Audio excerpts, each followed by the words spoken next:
Good day, everybody. It is Calxiyn here, and if you guys enjoy this video, you should subscribe for more RWBY videos, and you guys should check out the Patreon, because if you want to watch our reaction to episode 3 early, it is there. It is up early and all that good stuff. So, we are doing this live, and so I've explained this multiple times, but I need to tell everyone that we're actually streaming, so I'm gonna go on my phone and do that. But yeah, we are gonna be discussing episode 3 today. I hope that you guys are excited. So, Hunter, do you want to start off with your feelings? Of you know, the whole if you have episode? any, yeah, like let's just like, how do we feel right now? Like, how are we vibing? It was a really. I have a feeling that this is the last like jokey episode. Oh sure. Like there might be like slivers of enjoyment and happiness later on, but I feel like we're gonna really hit the misery train. I agree. Of like mass death and character death and tragedy and broken homes and sadness. Yep. I'm gonna start drinking again. It's gonna be a really hard time. I just noticed that RWBY has a choker. Oh, you didn't notice? You didn't notice that before? That is very goth of her. Well, she does. I so dig that. But yeah, and so this episode was a lot. It was definitely a lot. But yeah, It had everything. It had like really sweet character moments. I'm done notifying the public. And so really I like my frightening moments where you're like, oh shit, that's gonna hurt later. Yeah. Just moments that just were like disturbing, weirdly, stressful. Stress funny, vibes only. Yeah, what did you guys think, chat? Because I can see you guys. So we got stress vibes only. Definitely. We got, I love the Penny cosplay. Thank you! This is a jacket from the Rooster Teeth store. They did not send it to me. I needed to buy it, but it's still nice anyway. Still no soundtrack. That's a good point. We haven't heard any new songs. From like 7? Casey, like we haven't heard any new songs for this volume, Hunter. I've noticed that there's a lot more choral music. Yeah. Like, in this scene later on, we'll get to it. Lots more, like, tension music, where Penny is about to laser them. They're playing choral music, almost like she's about to, like, unleash the wrath of God. You, right? Like, and then, it's one of those. I think that's build up for something that happens later, and I feel like we'll get into that in discussions. So, Penny let's talk about it. So, okay, so this is the first thing. This animation, if you guys see it in movement, look at her wrist. It's really strange. Look at her wrist. Like, her wrist shouldn't bend that way. It's not like, it's not strange as in, I hate it, what were the animators thinking, but it is strange as in Uncanny Valley, because as Nora moves her head and Weiss moves her arm, it's just very weird. Her head looks like it's like stretching her neck, and I know that's the joke. Oh my god, her ear is all red in that scene. It was very, very uncanny. Look at her head. I don't know, it looks like her head. What if she has a grim hand? Oh, Weiss just like deep down, she just never told anyone. You know what to say? Weiss just has a grim arm under there. All Schnees have very bendy wrists. Oh boy. It comes in the family. But yeah, so yeah, that was a little weird. That was the first thing I was like, oh, that was a little strange. But yeah. I like how poised she is. Like, she got out, immediately fixed her shit, and then... And I love how Blake, like, fixes her hair here. I like how dynamic her hair is now. It can get, like, fucked up. Because it's a great, I don't want to say callback, but that was something that was very... contentious last volume, was that people didn't like Blake and Weiss's hair. Is that, like, Weiss was too bulky and looked like, you know, cookies or whatever other people were saying. And that Blake's was too, like, rant when it should be rant. And so they fixed it. And so now with the new hair rig, they can do fun stuff. And you also just notice that the hair moves a lot more. Like, we see Nora's hair move a lot. It's interesting. They're getting dynamic with it. And so May says, all right, Robo Girl, you're up, right? And so what I thought that was sort of nice about this scene, well, we'll talk about that after, but, like, so Penny does things? Like, we never knew Penny could do this. But here we are. It's like, hi, right? Come to think of it in, like... It makes sense that she'd be able to. It does. Right? And it's odd for, like, a show with a robot character, even if it's a side character. It's the first time that they explore, like, oh, she's a robot. Right. She has a little USB thing. I think that's true, because they have, like, sort of, they have, but they also haven't. And so here's the thing, like, a lot of people are gonna criticize, like, oh, like, Penny's, like, ex machina now, they're giving her all these things, and she was never able to do things before, but I'm like, there was never a reason, right? Like, I don't think that this is contrived at all, or at least I don't feel that way. It makes sense that Penny would be given a blueprint of the city, for example, in specific buildings so she could get around easier. So that's in her, like, memory. It makes sense as the protector of Mantle that she would have that stuff in her system. The USB thing, again, it makes sense. Like, she can't have a finger scan, like a, what do you call it? What are these? Fingerprint. Yeah, she can't have, like, a fingerprint scan or a palm scan because her palms, I'm assuming, are smooth, right? Like, her palms are not, right? And so when you think about that, like, oh, it makes sense she would have a USB. It makes sense that Pietro would put in a failsafe to control Penny, because that's what a lot of people were saying, like, oh, like, how could Penny get hacked unless Pietro was stupid enough? But it makes, like, it all makes sense to me, right? Yes. And yeah, like, Penny getting hacked, we will talk about that, because I'm very happy that we predicted that all the way back in Volume 7. A lot of people, you know, it was a community theory, you know what I mean? I'm not saying I was the only person that thought of it, but I am very happy. I have a theory that, like, I have a headcanon, rather, that Penny got lost on her first day, and so then Pietro just plugged in the blueprint, right? like, now you'll never get lost. It's interesting how they're shown in red, though. Like, I wonder if that's, like, thermal, or if that's... Thermal doesn't look like that, though. Yeah, like, I don't know. Like, I don't know how to explain it, but I'm like, why would that be programmed for the Atlas people to be threats unless Penny can, like, turn that on and off? Like, also, they're on the 15th floor. Right? But yeah, and so I really liked this. This was really cute. But yeah, I feel like that we're running out of very happy moments. But yeah, also, I look like everyone's surprised, and like Ruby looks weirdly yeah, turned that's on. my girl. I love like, oh god, you're so hot. When you know directions to places. Oh god. She's so like satisfied. Like she's like, oh, like my girl. She's so smart. I feel like so I've explained this before, but I really want to reboot the shipping series. Like, it was Do You Ship It? And we talked about all of the ships and all the fandom and all the world. Literally. John and Blake, it didn't matter, Court right? and Ozpin. Like, whatever ships, right? Fucking Winter and I don't want to do that Nora. anymore. You know, like, I just want to talk about the ships that we actually... Not that we disliked Jean and Yang or whatever. Like, we have no animosity towards Jean and Yang, but it wasn't our ship. It was us sort of thinking, okay, I'll throw you a bone. How could this work? Like, how does this work in a fan fiction setting? I don't want to do that anymore. I just want to do, like, what do we ship? And so I feel like that, honestly, if we're able to pull it off where I get the format down and we restart it this volume, the first one is going to be Ruby and Penny. There are some Ruby and Penny things going on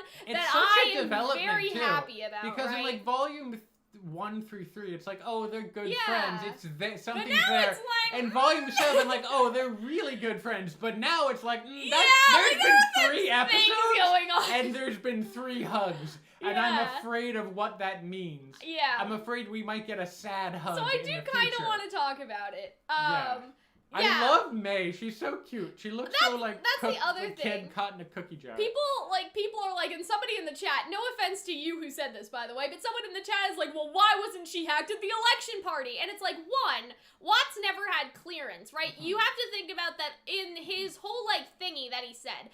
That he did not have access to Atlas's code. The only reason why he was able to fuck with Mantle was because Mantle's code was outdated. So that's step 1, is that Watts needed Atlas-level clearance, Atlas-level technology, and he never had that. He only could hack into what was on the Mantle base because that code was not updated from, I guess, the technology that he took when he left. Right, so that's one. The second thing is that clearly they either needed Penny or a piece of Penny, judging by this episode, and Watts didn't have access to that either, and so it makes sense why he didn't do it in Volume 7. And the other thing, thank you, Internet Explorer, for becoming a part of Cal's Elite Novels for the YouTube membership thingy in the chat. Okay, yeah. So then the other thing, after that, what if that's, this is so off topic, but what if that's like an Internet Explorer advertisement? Like, there was a while ago this company that was a PR company for like Burger King, and they like did a bunch of super chats so popular streamers would read out like Burger King sponsored posts without actually properly paying them, and I'm like, Microsoft? I doubt it though. Anyway, so back to what we were saying before. That was the first thing, is that he didn't have Atlas level code. The second thing is clearly he needs a piece of Penny. The third thing is that why would he hack Penny when Tyrion likes to kill people? That's the no, but seriously, you have to collaborate. Right? You have to collaborate, but no, I'm serious, because that was the whole thing, was that like Watts and Tyrion were working together, and it's not as fun for Tyrion if Penny is like, hacked. You know what I mean? And so not only were they not able to do it, but you also have to consider that as well. Now Watts is alone, and Tyrion does not give a single fuck, right? Tyrion could not care less about him, and so that's, like, the final thing, is that it was also for Tyrion's benefit as well, but now that Tyrion is not an idea, like, could Watts have done it? I mean, I don't think so, but, you know. I also think that it's the fact that it almost seems like it was Ironwood's idea. Yeah. Like, it's like, he wasn't gonna do it, but like, now until Ironwood gave him the tools, because that would have been too much work, right? Like, that would have been too many steps. Like, thank you, idiot, for putting this on my lap. I'll absolutely hack your strongest weapon and do exactly what you want with it. So yeah, that's what I think, like, the hacking makes sense. And I'm gonna kind of fight anyone that says that it doesn't, because I think that it completely makes sense why they didn't do it in Volume 7, but we did predict it happening in Volume 7, so if we wanna... But yeah, so I like this line. I love that scene, and my name is Penny. She says that, like, her name is Penny to May, right? And then May calls her Penny later, and so I really like that, because obviously May is trans, and so you have, like, you know, a sort of, like, respecting the name that people want to be called. You know what I mean? People have made the argument that, and I would agree, and I think I thought of this as well, but it's like a lot of people seem to come to the same conclusion that Penny is very, like, trans-coded, and that she's a woman with a male soul that was given a male soul. By Pietro, right? And all that stuff. Arguably is, like, genderless, decided for herself. Yeah. And the idea of, like, being a real girl as a, like, recurring motif in her character or in her dialogue. And I think that you get that a lot with, like transhumanism stuff, if that makes sense. Like, you get that a lot in, like, sci-fi and, you know, a lot of that stuff. In sci-fi, it tends not to be super trans. Yeah. Which is a total waste. I have seen some of it get very gay. It is. Some of it, but not, like, a lot of it. But a lot of, like, the classic transhumanist, like... Yeah. Like the Cybermancer. It's more like the recent stuff I'm thinking more recently they've been, like, sort of queered. But I kind of like that Penny and May have that whole sort of, like, and respect me. And then I also kind of like that. She doesn't call her Robo Girl again. Like, there's a level of, like, respect, you know? And I like that. I kind of like that about May and the various Happy Huntresses, that they're all kind of hard asses. Yeah. Like, they realize, like, but they're soft with other people. Yeah. It's like they understand, like, they'll be like they'll be a hard ass to people on their level, but they're empathetic. They will you know, be kind to people. She still respects Penny a lot. And so it's not and almost like her giving her names are for her and for the culture of the Happy Huntresses. Yeah. Like a show of she's able to sort of put that aside, you know, to respect like who Penny wants to be, I guess. Or like who Penny is, I guess I should say. Because Penny like is a real girl, right? And so there's like that whole thing. I just like how I just love the Happy Huntress like character development we've been getting. It's so wonderful, and I'm so here for it. I really like this scene. I like how they go back in the elevator, and I feel like that this unintentionally, or maybe also intentionally, sort of takes down in a weird way, like, the criticism that people have been, like, why hasn't Salem attacked yet, right? Like, everyone's like, why is, oh my god, what am I trying to say? Why is Salem not attacking yet? Why is Salem just waiting? Like, why is she just waiting there, right? Like, people have criticized, like why are Yang having fun on motorbikes? It's supposed to be the, like, people have been saying that, and, like, people said that before the volume started. Sometimes you can't take the criticism of idiots too strongly. Like, now, I feel like that we really get a good idea in these two, you know, fucking Dunkaroos over here. Like, why is that so excellent to call them Dunkaroos? But see, like, they can't get close to that storm without being shocked right out of the air. And then it says, it's creepy, right? Okay, all those Grimm just waiting, right? Worse than if they attacked. Yeah, so it's this psychological girl warfare. knows that it's psychological warfare, and that's Salem's whole thing, that it is literally worse for the Grimm to just stay there and for everyone to panic and everyone wonder, like, every single minute or every single thought of the day of, like, when they have to strike and all that stuff, compared to her just going in and attacking, right? And so I feel like that's a big point in Salem's favor for Salem actually continuing to do this, if that makes sense. There's also the issue of, like, she wants to get Ozpin and have that conversation. I think that makes sense that she would wait. Waiting, right? And it makes sense to why. And so, yeah, worse if they attacked, right? And so that totally makes sense. And also, you can see it worked because he's like, don't say that. Yeah, He's you'll paranoid. jinx us, right? He's worried, So right? I really love that. This episode's been really good at, like, showing and not telling. Yeah. And kind of, you know, they don't have, like, Ironwood sit grimly on a chair and be like, people are panicked. Yeah, it just like, shows people panicked and paranoid in subtle ways. And some stupid people won't get that. I But don't we know. did, so good for us. Anyway, so I really writing like is very strong. the humor this season is just really, really good. Like, I Yeah. love the fact that on her way out, Nora hits all of the buttons on the elevator because it's like It's such a dick move, so but it's so hard great. to put humor in these very serious situations, if that makes sense. Like, it can be so hard, but they're doing like little funny things that make sense. Yes. In like a good way. You know what I mean? They're funny, but they're sense. also good character moments. Yeah. And they feel natural.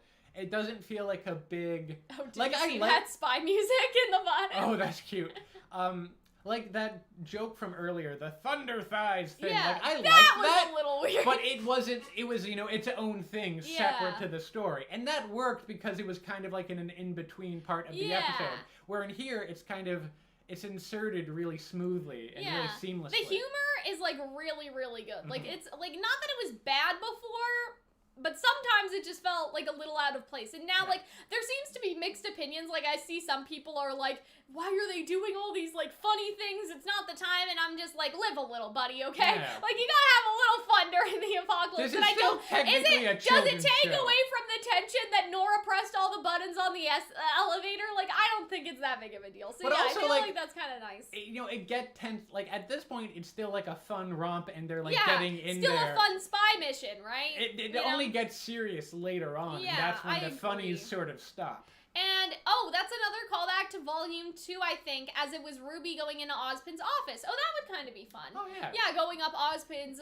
magic elevator, all that stuff. Yeah, so RWBY's like... That's so...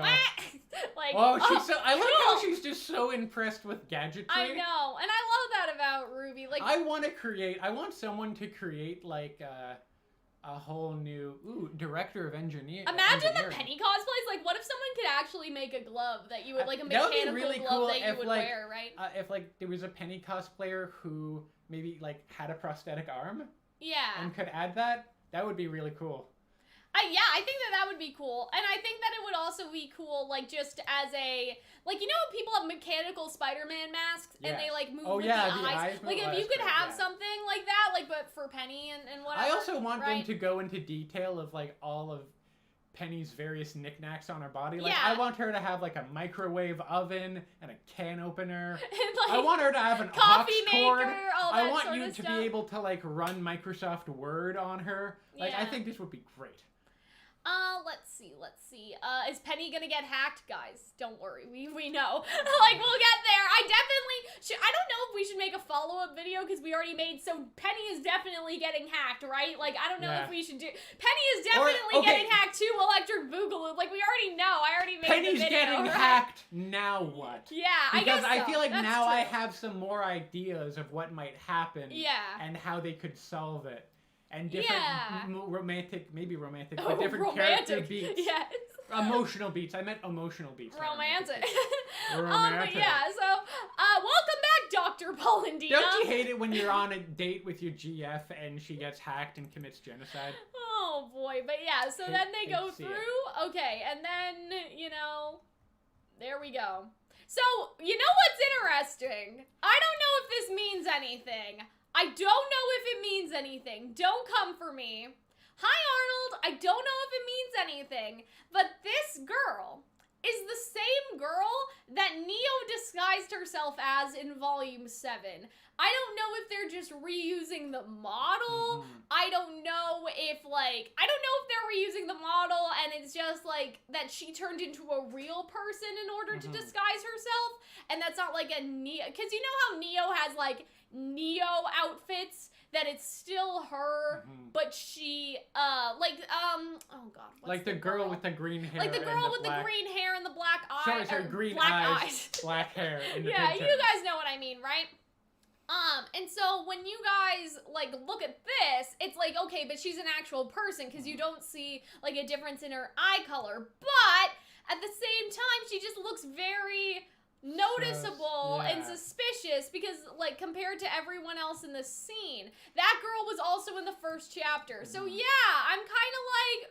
But also, like Neo is up on with Salem right now. We think we don't know what they were told to do, right? Because they could have been given different directives. It could be like out of narrative order. Also, for those of you who have ever watched Bob's Burger, that looks like Tina Bletcher. Oh, and I'm convinced remember my theory that Pennywise the Clown was the Dark God? Oh, God, and that it's part of the Stephen King's Dark Tower. Oh, boy. So I think that's a crossover. That's Tina coming into the world of RWBY. But yeah, I think that, like, could this girl be Neo? Possibly. Like, it's possible. Yeah. Anyone could be Neo, to be honest, right? And so, I don't know. But she talked in the last chapter. Well, maybe that was the real her, but this one's the fake her. Like, we'll never know. But anyway, there is something I want to highlight, like, with these people, right? Can't maneuver through all that. So this is interesting. So I don't know why they can't hear them. Yeah, but is it we don't loud? need to worry about that, right? I love how they always do this. They bring back the doodle. Yeah. RWBY. They've done that in volume 1. They've done so it I think that the way that they explained this was like she breaks. It's really almost teleportation. She breaks down herself molecularly. Actually made sense, right? And so like she breaks herself down into little bits, and then and then everyone else. Thus negating her mat. But that means that she couldn't tackle people. Because if she negates her mask, she would have to like turn into a person to have mask. Right. And so no, but that's happened. This Bill beef is now the biggest unresolved story in RWBY, Eddie's saying. Don't worry, Eddie. Hunter has a whole theory with this Bill guy. Oh, I know what you're doing. I know what you're doing. Hunter's like convinced. Oh, God. We'll talk. When May went invisible last chapter, her voice was muffled. I totally forgot that. True. Okay. But yeah, and so I really like how they explain the semblance. I really like the chibi drawings. I'm glad that they brought all that back. I love how that when they're turned molecular, you can tell the Weiss molecular and the Blake molecular. Cute. It's really cute. And so, look at that! Oh, sparkles. It has little stars. Penny is so bubbly and magical girly, so much more than she even was in the first. And we know what happens to magical girls. I finished Madoka Magica. Madoka Magica is a subversion. They don't all have to be so sad. I love how her face. I just love.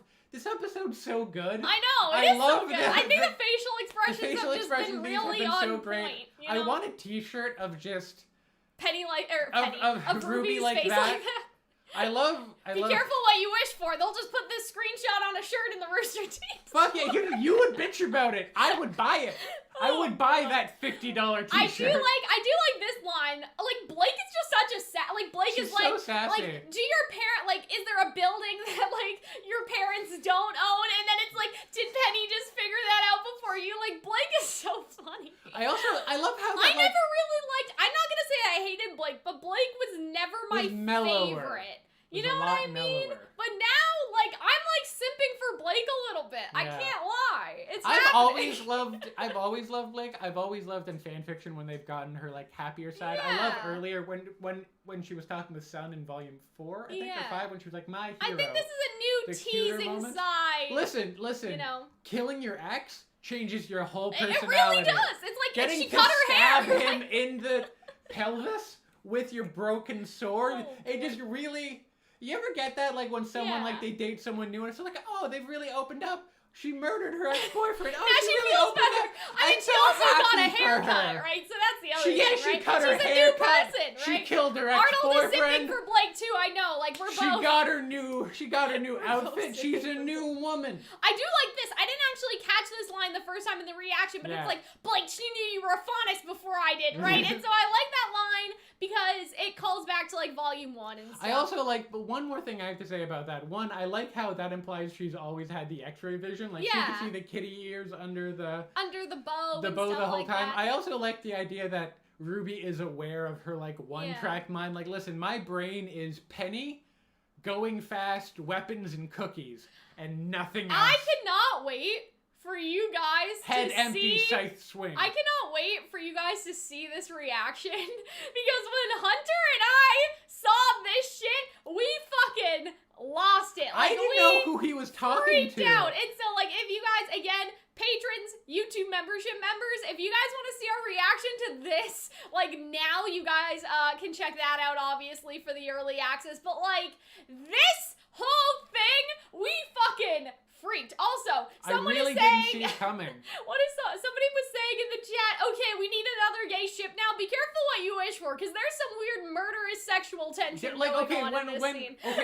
Okay. As someone familiar with bottom language, okay, to speak of bottoms, when you move forward, and if you can move forward in the scroll, sure, and he grabs on the shoulder and he tenses a little, that's either both, I just got my ass kicked and I'm jumpy, or like, Ironwood has big top energy in this scene, like grabbing, massaging their big, like, we need to talk to HR right now, and like, you can't touch your coworkers. I mean, like you also shouldn't point guns at them. Yeah, you shouldn't here shoot we people. are, right? So it has like vagrant, like, I'm gonna murder you, I'm gonna fuck you energy. This is the dictatorship, Hunter. Like, where is HR? Listen, like, Ironwood puts the dick in dictatorship. Yeah, but because so we had a big theory. We had a theory that like Watts and Ironwood like used to be lovers or something, and that's why he was so insulted that he picked Pietro's project over his. And we had this whole theory that they were like lovers, and we said that. Like, last volume, we had, like, a whole video about it, that they were, like, former lovers. You're not really gonna ship this, are you? I mean, we've been, it's happened, okay? You know, like, since volume 7, so yeah. We thought that they had a past relationship, right? Not saying it's happening now, I think that they would have, like, wicked hate sex. Oh, God. But, yeah, I'd hate for us to have to motivate you again. So Watts is being held against his will, right? And was, like, tortured or waterboarded Yeah, before? basically. I mean, definitely. I'm surprised, though, they didn't do the other black eye, because he got hit. Yeah. Like, he still has his bruise from before, but he didn't get a bruise when they, like, hit him. Or, like, a busted nose, maybe? Right. I also like how he walks in the scene, he's like, I've been busy. Like, you shot someone. Yeah, like, sorry about that. It would be fucked up if he had we had to clean up in aisle 6, like, we were busy. Listen, I left that guy looking like a spilt plate in an Italian restaurant. It wasn't pretty. Yeah. It would be cool if he had specks of red on his, just like a little bit. But yeah, it's interesting. Given what we're after, I've got all the motivation I need, because, okay, so we called it. Let's first say that. So we fucking called this.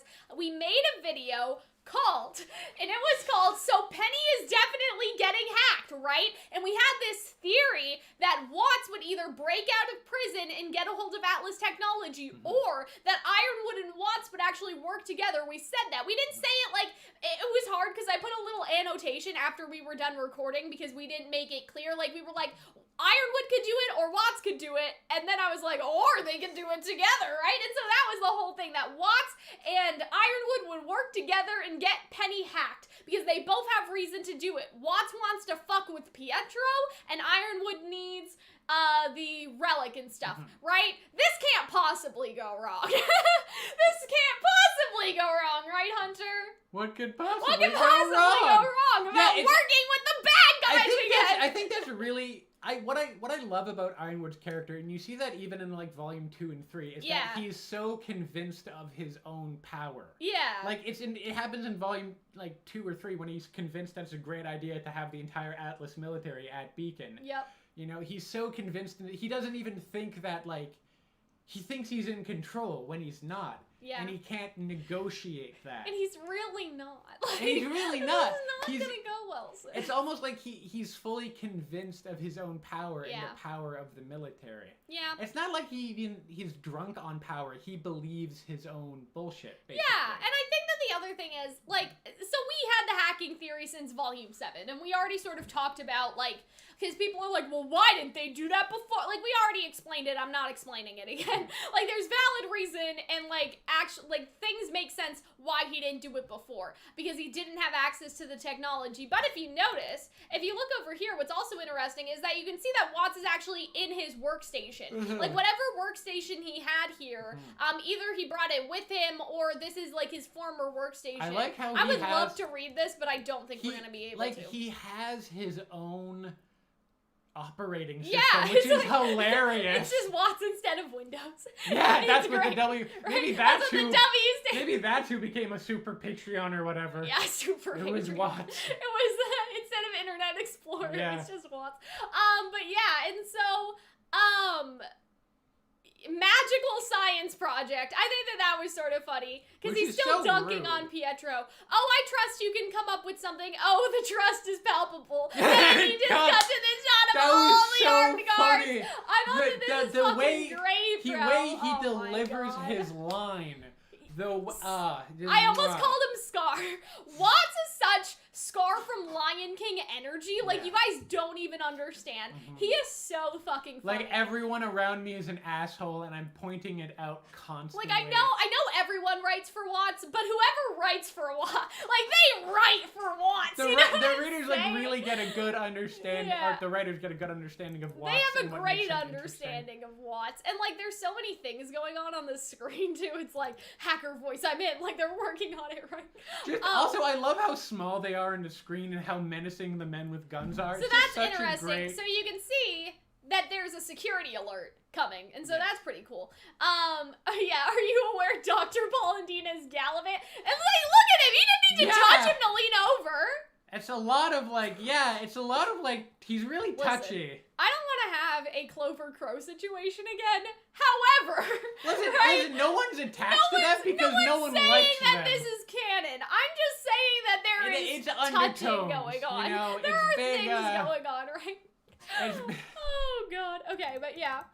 I was about to say something really cursed, and I won't, and you should all be very thankful that I won't. Oh, right! This is what I was gonna say. I totally forgot. But like how Crow works with Tyrion, Ironwood is now working with Watts. And so that's a very interesting parallel of things that you had to have known wouldn't go well, but also that you have no choice. Because Crow really didn't have any choice, you know what I mean? Clover was gonna keep trying to fuck with them, right? And so, Also, like, it's pretty rough that, like, he's so not bothered. He's in the entire security system. Yeah. He has total control. Like, you should be concerned about that. Yep. And so now it's like, with lethal force. Okay. Oh, God. Yeah, so all the tubes are closed, so that's great. Great. Okay, I also have a statement about those thematic tubes. Yes.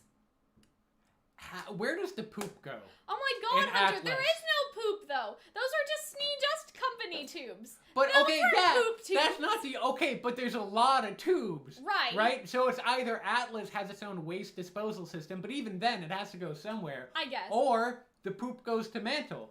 Yeah. Show me the poop tube. Oh boy. I mean, I don't want to know. I don't think we There has to be a poop tube, right? Yeah, I mean, that would be really. Doesn't this okay? So our city, let's just say, has its own sewers and stuff. Yes. Like, why couldn't Atlas just have its own sewers, but in the sky? Like, why do you think there has to be a tube going down? Because I think they wouldn't want the smell, and they're like, bring it down there with the smelly. Well, maybe it would go down there I think there is a poop tube. But and I feel like there's a missed opportunity to be like, they closed off all the pneumatic tubes. Not all of them. Plug your nose, and then they have to escape through the poop tube. So let's talk about... It would be big like Shawshank Redemption. Let's talk about this poor man, okay? I've done it. I've cracked it. Eddie made a joke earlier saying that the Bill backstory, controversy or something. I don't remember the wording. I've done it. But it's William Scarlatina. No, it's not. Yes, it is. Not you shorten Bill. You shorten Will to Bill. People do it. People do it. Bill Clinton's full name is William. Oh.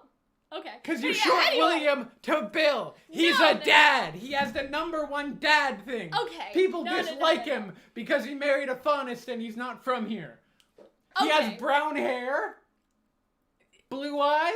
She has brown hair and blue eyes, right? Who? Velvet? Yeah. Velvet has brown eyes. Well, his mother. Maybe. That's where she gets the mother from. I don't know. Will does not have rabbit ears. Will is a human. It is the mom who has the rabbit ears, guys. So, okay, listen. They're like, oh, you fucking rabbit fucker. It's like, yeah. It's not Will, and here's why. This is a low-level fucker, okay? This is not a high-level, okay, because in the picture, so... okay, okay, here's the thing.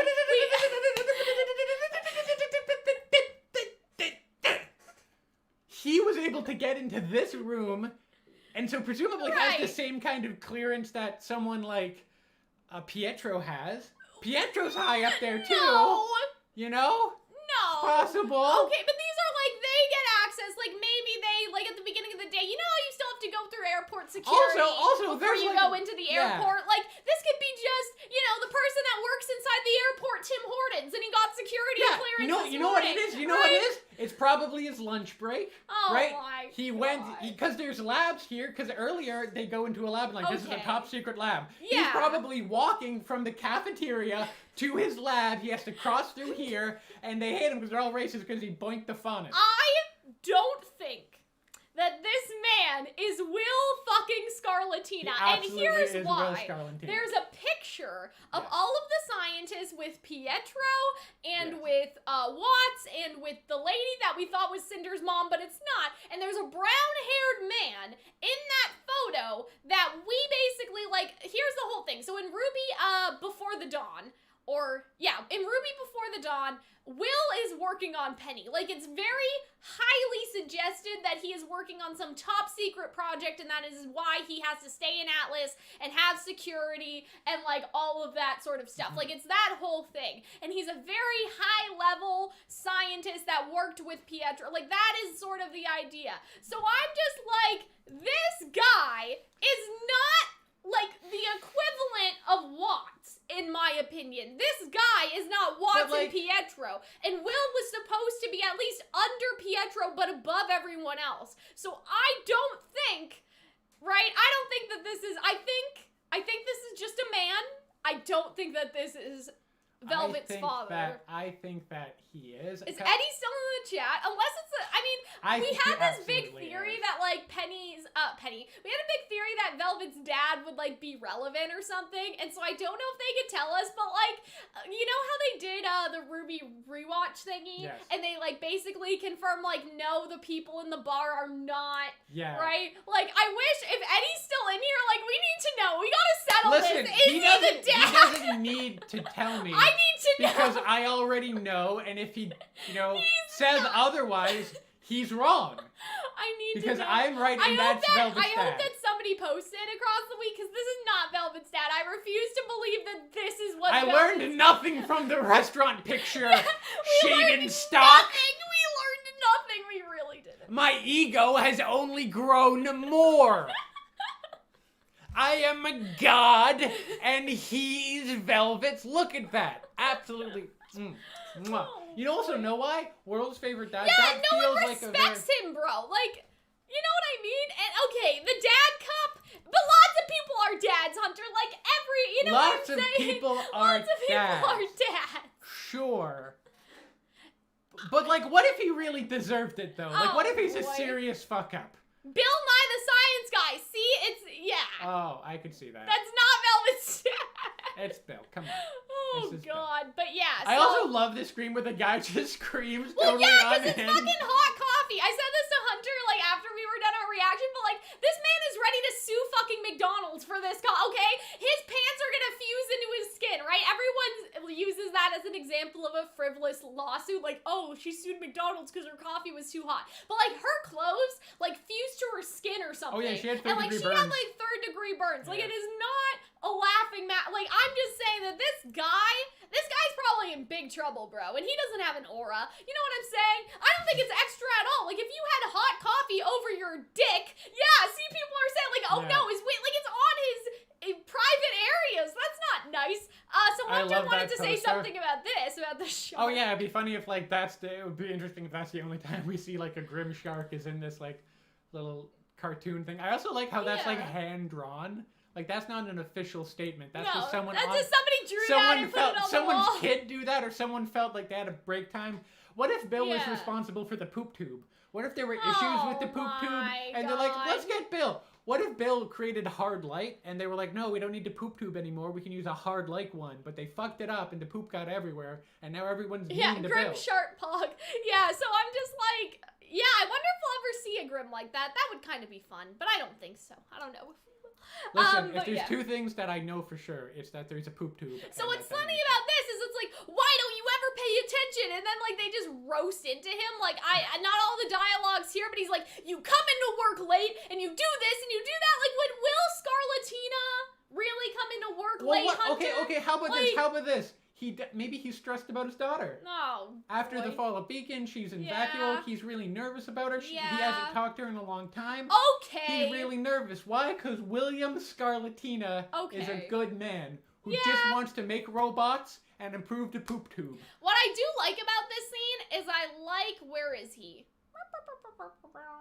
I like that he's robot. I like this guy's hair. Oh, yeah. Because we've sort of, like, there was a lot of criticism. I'm not going to say a lot. There was a reasonable amount of criticism. I've heard you from me. More than anybody else. From this girl about, like, having actual, like, black hairstyles in RWBY. Right? And so, like, I just really appreciate that this man has hair. And you can tell that it's curly without each individual curl being, like, outlined. Like, I understand this isn't fucking Moana. Okay, I understand we're not gonna get every single strand of hair. Like, you know, Sully from Monsters, Inc. and every, the 1 million hair strands that he has. I understand. But they were still able to...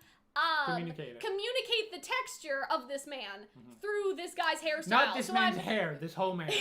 Look at how smooth he is. Through this man's hairstyle. And so I'm very glad that they did that, because that was a big thing that I was on their ass about, especially when we thought that Marrow had a certain hair type and he didn't. And I was like, I thought, like, because I felt bamboozled when the volume, because it was a little blurry picture of Marrow. Like, you couldn't see him, and I got a little too excited. But yeah, I'm just very glad.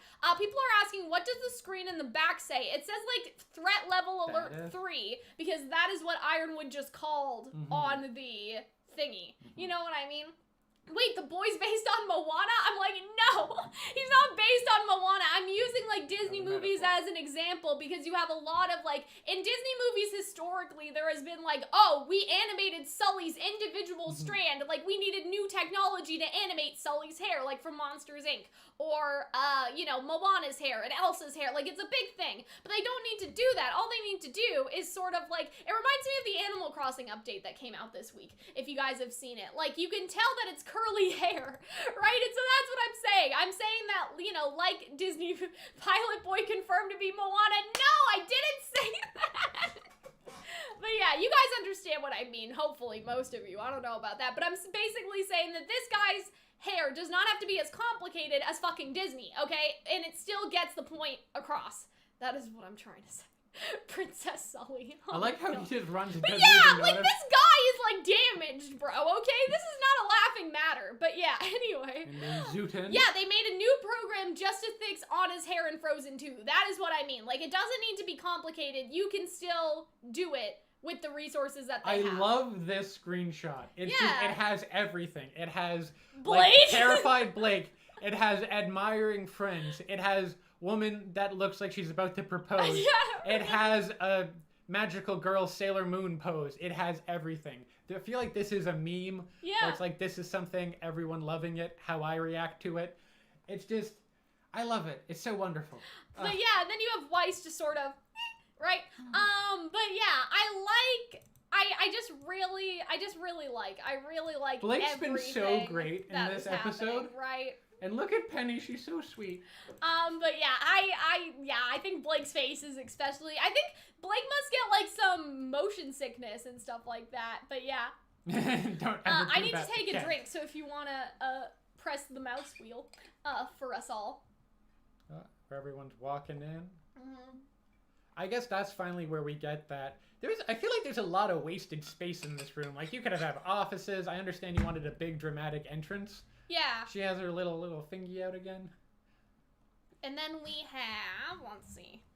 Yeah, so this I'm just gonna speed through a little bit, because I don't think that there's anything here that we can actually tell. Like, what all these terminals are. Yeah, they seem very weird. Yeah, like, and some of them are missing. Like, I'm not entirely sure what they're doing. It seems like they're just, right, Pietro said he needed the launch commands, right? So I don't know what all these other computers are for, but by doing this, he's able to get stuff, I guess. And so I really like how, like, maybe it's like a server room and those yeah, that makes sense.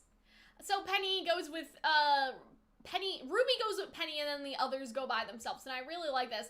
Hey, Dad, I'm ready. And so, like, so this is what happened. That's a big no-no. Right? That's a bad, we have this theory that Pietro could control Penny, and that is the system that Watts could have hacked into, right? Mm-hmm. And so... here's the thing. So a lot of people again are like, why would Pietro put this as an option? But clearly it's working out for something, right? And so it makes sense why there would be a sort of fail-safe. But this is definitely foreshadowing for Penny's eyes being red. Mm-hmm. Like, they are already yellow. It's setting it up. It's setting it up that this is something that is possible. They are planting it, and we're in so much trouble. Yeah, it's also weird how the voice comes out of her. Yeah, and it's like, it's not, oh god, look at Ruby's reaction. She has so many good reactions. This is so weird. But you see how Pietro controls her like a robot. Yeah. Also, her gloves are burnt, and I realize that's from when she got the maiden powers earlier in her fight with Cinder and all that stuff. It really hammers home that this is like, that was a couple hours ago. Yeah, it really does. And so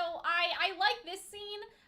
Just because it's so, like, mechanical in how Pietro controls her, and it's bad. And I mean, Watts is going to hack Penny. Yes, and it's not that frightening when it's Pietro doing it, but I feel like that jerkiness... Oh, it can get worse! So, like, the red eyes and the jerkiness is going to be really creepy if she gets hacked. Yeah. And so let's continue over here, because we have talked about the hacking at nauseum. Like, I think that we already know. My only concern is, if Penny goes up with Maria and Pietro, will Watts kill them?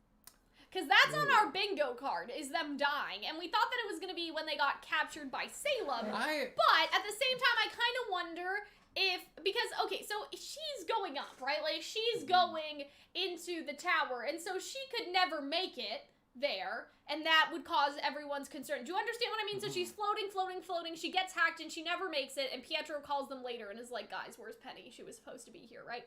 Oh, that would be really bad. I would not like that. There's also the possibility that she goes up there, and Watts, like, tortures Pietro using Penny, and that would be very dark. Hunter literally has tears in his eyes. It's gonna be okay! Like, don't worry. It's not gonna be okay. But that's what I'm sort of thinking. Oh, that's not okay. So, yeah. Yep. It's not good. I feel like do a video because, like, now we know she's gonna get hacked, but I feel like it'll involve Pietro and Maria. It'll involve the Amity Arena. Yeah. She might just take out the I don't know. I do wonder. There's some hints in this episode. I wonder what will happen if she'll just fly away and go back, because that's what they want, right? Like, they want her to come back to them so she will open the vault, right? That's in theory, right? So it's either that Penny takes down Amity and then also, like, goes back to Ironwood, or she, like, kills them and then, you know what I mean? It's like, she can either go straight back to Ironwood, like, just turn around and go back and nothing bad happens, or she could end up in Amity and just, like, kill Pietro, which is bad.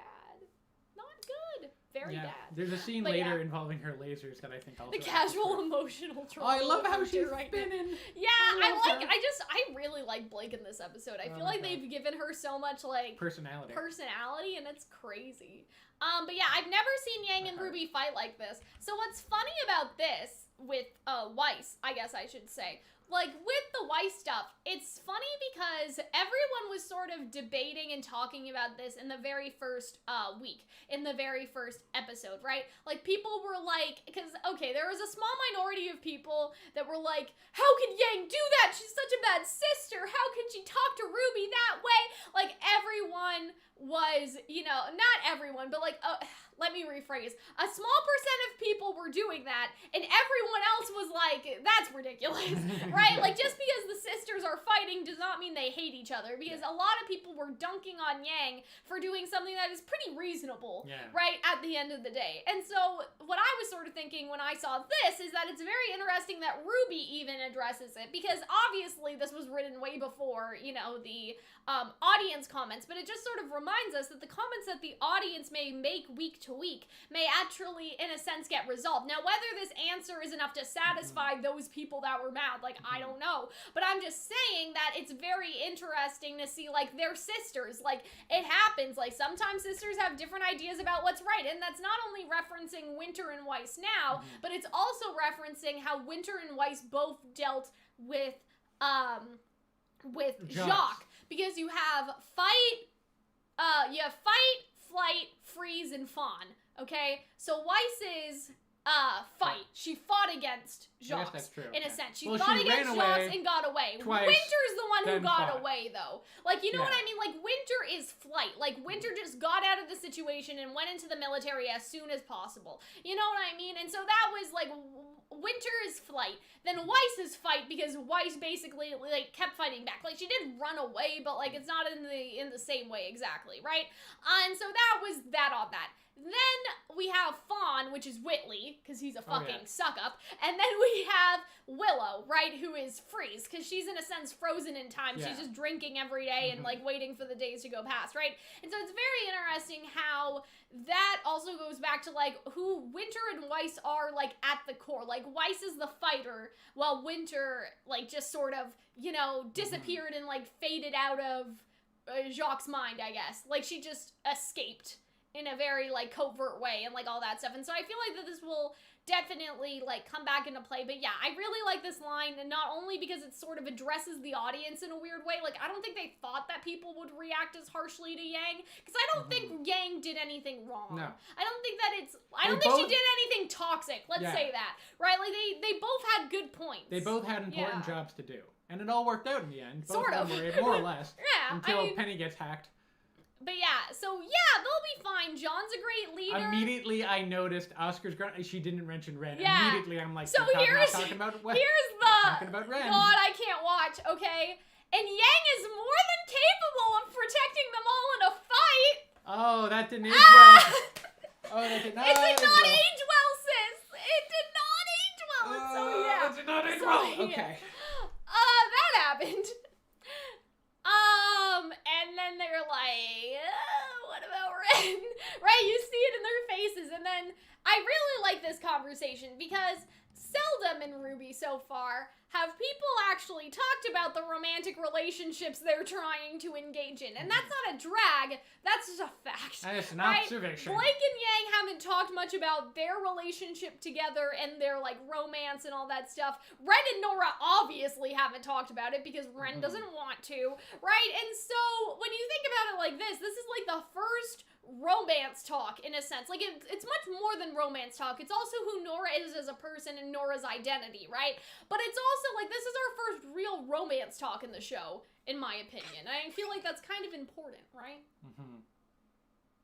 Yeah, that is. They don't talk a lot about romance. I also find what's really interesting, and Blake talks a bit about, I really love what Blake has to say. Yeah, I think that was interesting, relationships too. later.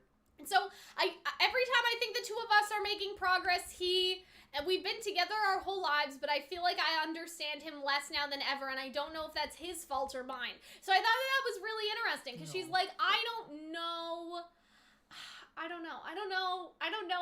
how to say this, if that makes sense, but it's very interesting that she can accept that some of it, like, maybe on her side too. She's not just like, Ren is awful. Because there are some people that think that Ren is bad, right? That Ren is toxic and abusive and, you know. I think abusive is fine. I think he's not a very good boyfriend. It's not. There has been Ren discourse. I'm aware there has been some Ren discourse, right? And it also, you guys are saying that this is also a very good pair. Didn't John and Ren talk about, John and Ren did, but, like, no one cares about that. I'm saying that in terms of, like, actual relationships that are going to happen, because Jean talked to Ren about Weiss, and that's, not happening, right? So I mean the actual relationships that are, like, currently going on or whatever, right? But yeah, what was I saying again? But yeah, it is a parallel to Volume 2, though, because just like how Jean talks to Ren for advice, Nora is now talking to Blake and Weiss and all that stuff. So that's kind of fun,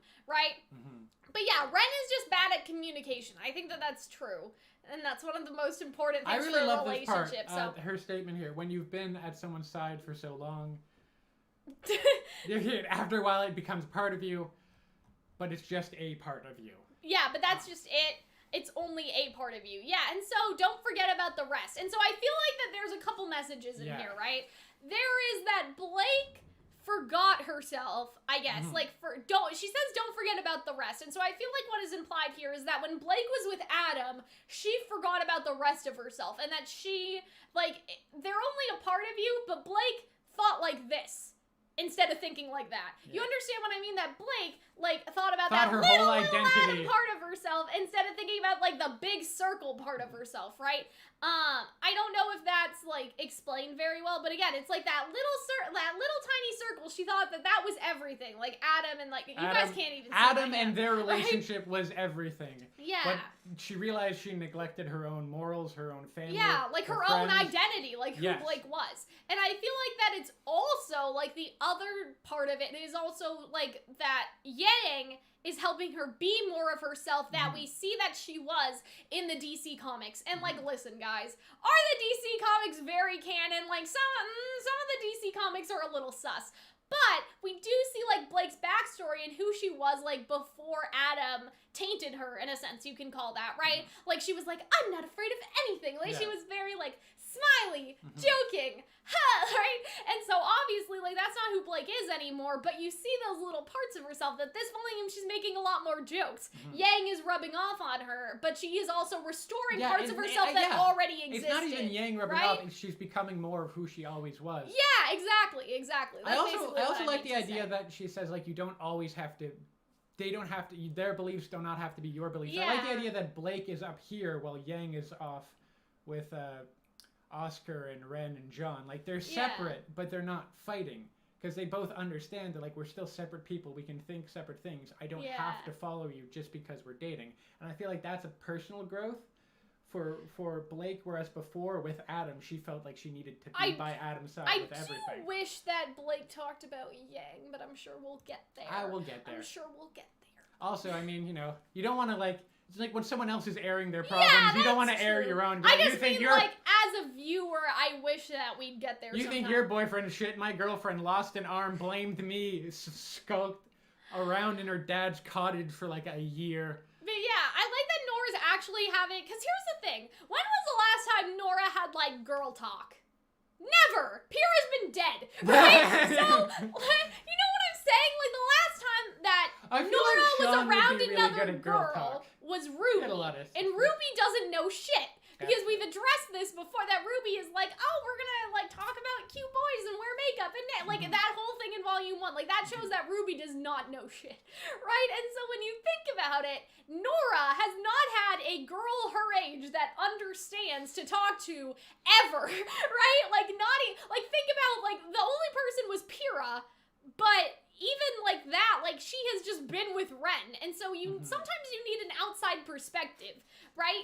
Like, your boyfriend or your girlfriend or your partner cannot be your only friend, because sometimes there are needs that only your friends can fill the space for, right? And I think that that's fair, and so I feel like that she never got the opportunity for that girl talk until now, if that makes sense.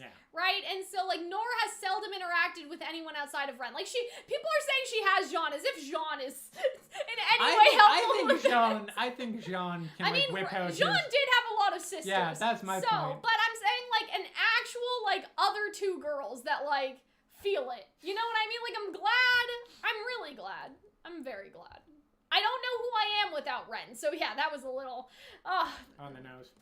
Yeah, but I think that this was interesting, though, because Weiss is like, take this opportunity to find out, like, do something only Nora can do, and I feel like that also speaks to Weiss as a character, because you have this whole thing of Weiss creating her own legacy, and creating her own identity separate from her father, and the Schnees, and all that stuff, and so I feel like that Weiss here, is making a lot of sense. I guess I can say that. Weiss is making, sense because she's using what she has learned in her own life to, like, help Nora, right? People are saying, is Nora gonna get backstory when she's unconscious? Maybe. I mean, remember last time we did have a theory that last volume that the Winter Maiden was Nora's grandmother? Yeah, or and grandma. We were so convinced of it. We were so sure. And when we were doing that Summer is the Hound theory, I got flashbacks to that. At this point, I feel like that we don't know. Like, I feel like that we have, used up all our guesses for Nora's backstory throughout the years. Yeah. So I feel like that at this point, whatever they give us, I don't even care anymore. Frio wasn't her grandma, like, I don't even know. Like, I think we know her backstory. Like, clearly she was with people, and she got separated. Nora Winter Maiden Poggers. Love you guys. Thank you so much, Piper Clark, for the $5 super chat. I mean, We'll talk. I mean, we had the theory. Like, we have the theory that Penny may die. And that the powers would go to someone else. But yeah, like, the grandma theory was unfortunately not correct. So that's where we are with that. Yeah, so the computer beeps and... Hello? Did I just screenshot this like a million times?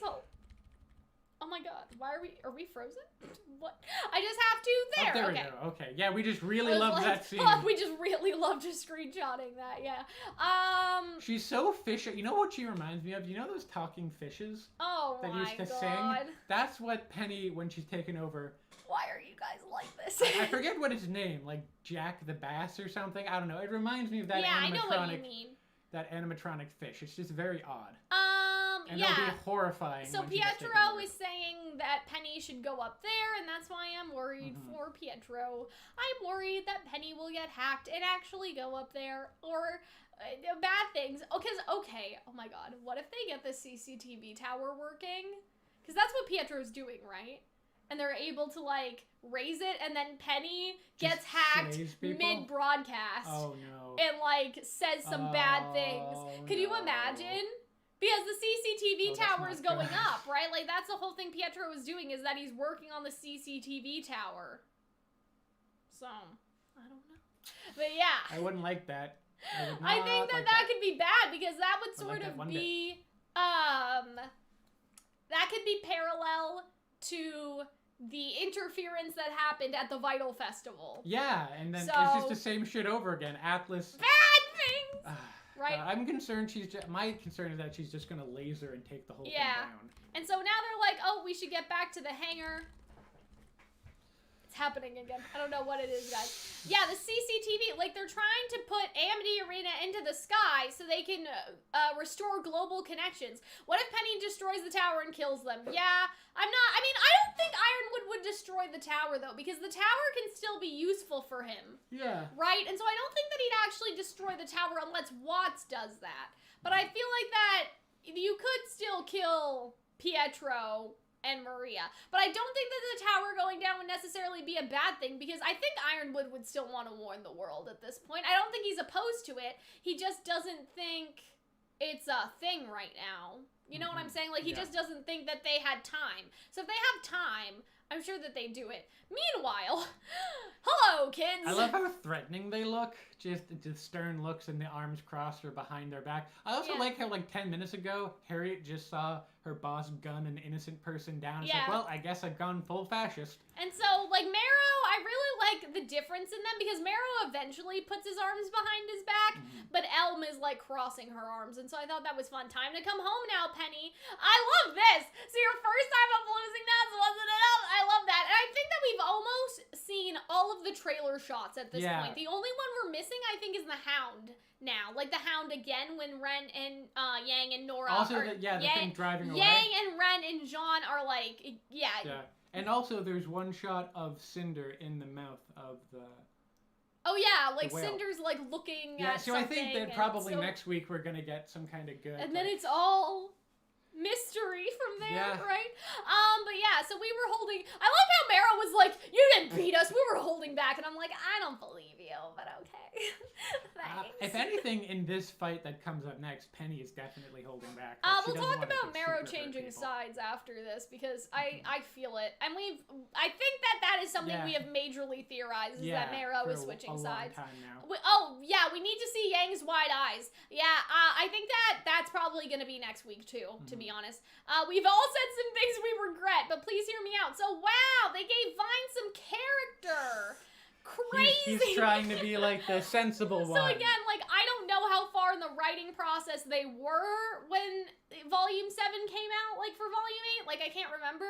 But I definitely think that they maybe could have taken some of the criticism about Vine being a non-existent character and fucking fixed it. It's gonna be interesting to see at the end of this season, because, like, I don't know if you guys remember the Oscars. It was the award show that Arnold and I did together.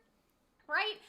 The Oscars, and we did like best Aesop, and like Marrow was overwhelmingly, voted in and stuff. And so I wonder if that could possibly switch. Like the award show this year is gonna be crazy. Hopefully Arnold and I will be able to see each other, but if we when would that be? It would be March, February. Hunter's just like, no. I think that border is staying closed for the foreseeable future. You don't think the vaccine's gonna be ready by February? Will it be ready? Sure. Will everyone get it? Probably not. Will the borders be open? Probably not. Not to like ruin your dreams and your romances or whatever. Okay, I don't want to get too much into this, but the border is open. You just need to like do a bunch of stuff. If you have, not for like general travel, but if you have a boyfriend or something and you've been like separated, like I think you need to be like married to be able to do that. I looked into the requirements, but anyway, we'll talk about it another time. Hopefully we have a vaccine. Yeah, I mean, I looked into the requirements. You have to be dating for at least 2 years and have, like, proof that you've been together or something like that.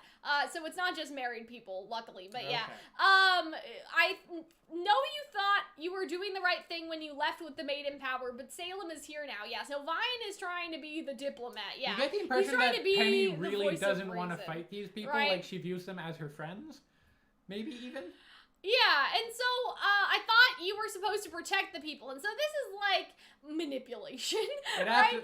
They're absolutely gaslighting her. Next level manipulation, right? And so it's one of those things where I'm just like, marry him then? Oh God, guys, they're saying that about Arnold. But yeah, anyway, I would never hurt anyone. Well, Winter's in critical condition because of you. Like they're just really going for it. You know? And it's like really it's your fault. Emotional manipulation. Yeah, it's that same thing that Ironwood was doing on the phone. Yeah. That sort of like. And she's trying to explain, like, Cinder would have gotten it. Like, do the Aesops even know that? Yeah. Do the Aesops think that Penny, like, stole the maiden powers from Winter? Must have known. Or, like, do they know about Cinder being there? Because it would be interesting if Ironwood left out that information on purpose so they would make her, like, they would make the Aesops more mad. If that makes sense. Yeah. You know? But yeah, I don't know. But that would kind of be interesting, right? Like, it would be interesting if the Aesops were not told about Cinder for this explicit purpose of them thinking that Penny did it, right? Ooh, that could be interesting. Yeah, people are gonna die. Mm-hmm. Do you think maybe they would change sides if,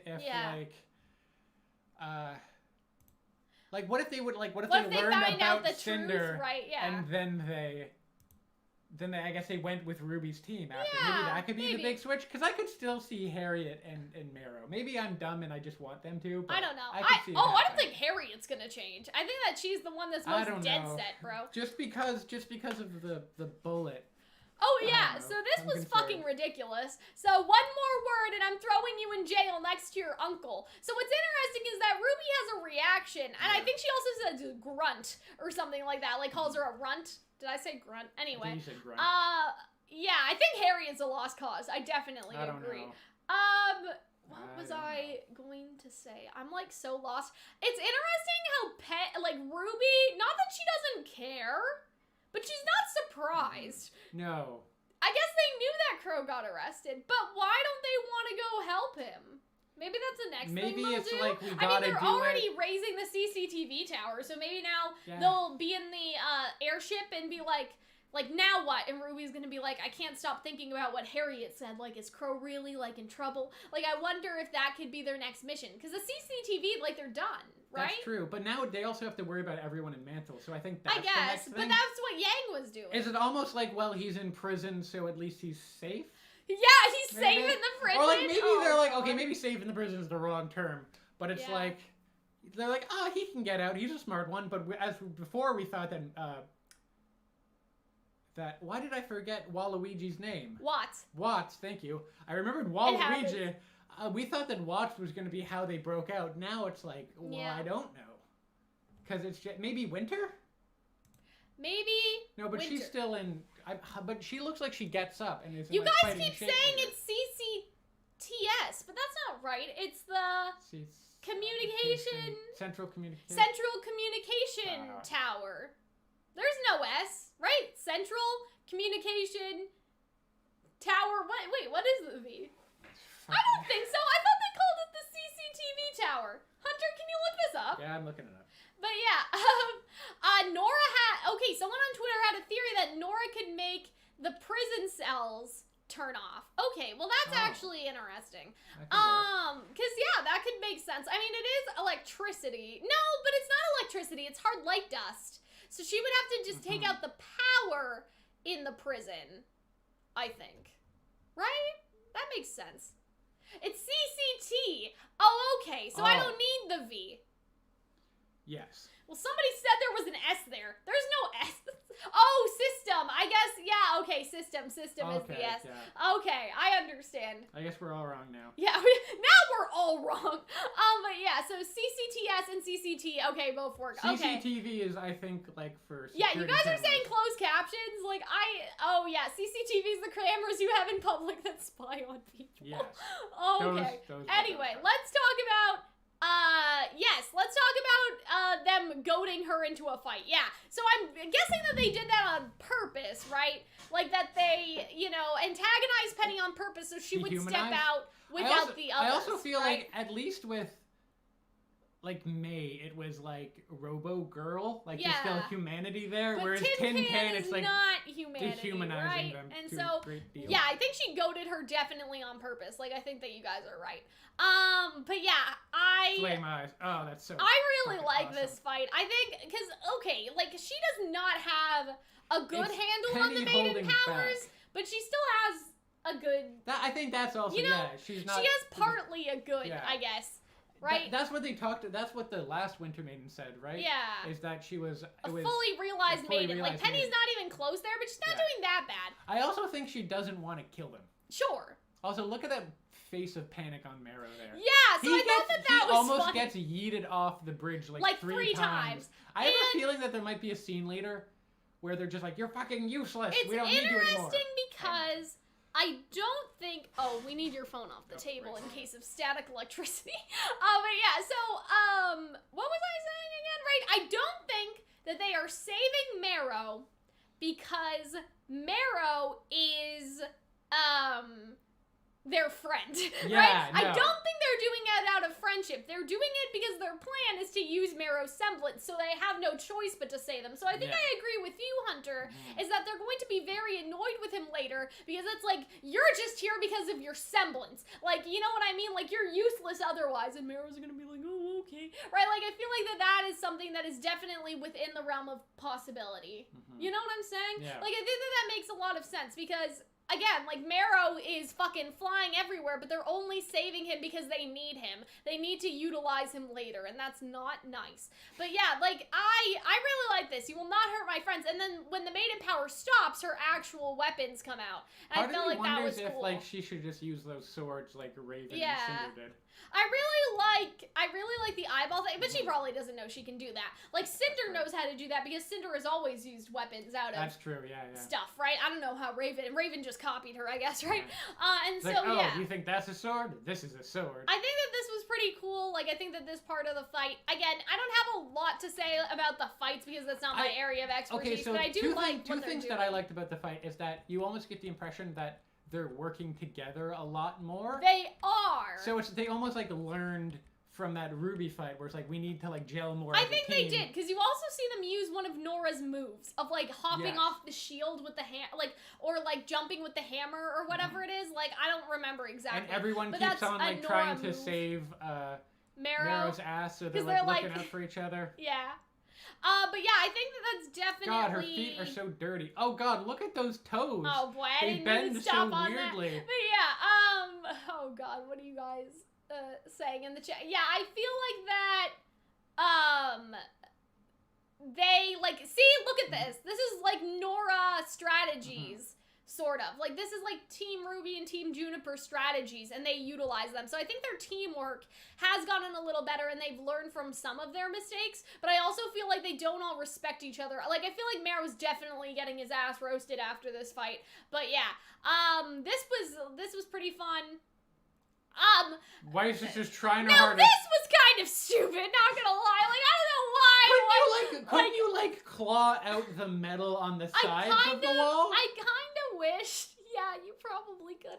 I kind of wish they didn't do this because I feel like that obviously the logical thing to do is for Nora to use her semblance. And I do understand why she needs some time to think of that, but this isn't the best plan you guys could have gone with, right? I don't know. Like, and so maybe it would have made more sense if she like tried to cut a hole in the wall or something. Like, you know what I mean? Instead of doing this, because I just wish they didn't take this long to figure it out, I guess. And I don't know if that's a writing criticism. Like, I don't know if that's a criticism like that is actually valid, or if that's just my impatience. Do you guys understand what I mean? Like, there was something last episode that took a little too long, and everyone sort of agreed that it just went a little too long. Oh, yeah. It was about Oscar. Like, everyone just stood there, and it went on a little too long. Like, just a little too long, right? And but also, they look like they've only been waiting, like, for, like, a couple seconds. Yeah. Because they've only been fighting for a couple seconds. But, like, it's like, oh, I'm sure she can hold her own for a bit. Like, how long are you planning to leave her in there, Ruby? Like, I don't know. But yeah, I think that, I don't know. I mean, they're right. Penny did hold her out. Obviously, they're panicked, but I feel like it would have been more effective to maybe try to show Weiss cutting into the wall at the side. Like, they totally gave up using the electricity, but then Nora just, like, figured it out, right? But yeah, I felt like that was a little too long, but I do think it's funny that Weiss was just like, why, well, like, let this work, and I'm just like, Blake's weapon probably would have been more effective in cutting into the side, but, you know, we're not going to talk about that. Wasn't a great move. But yeah, so I like this part of the fight.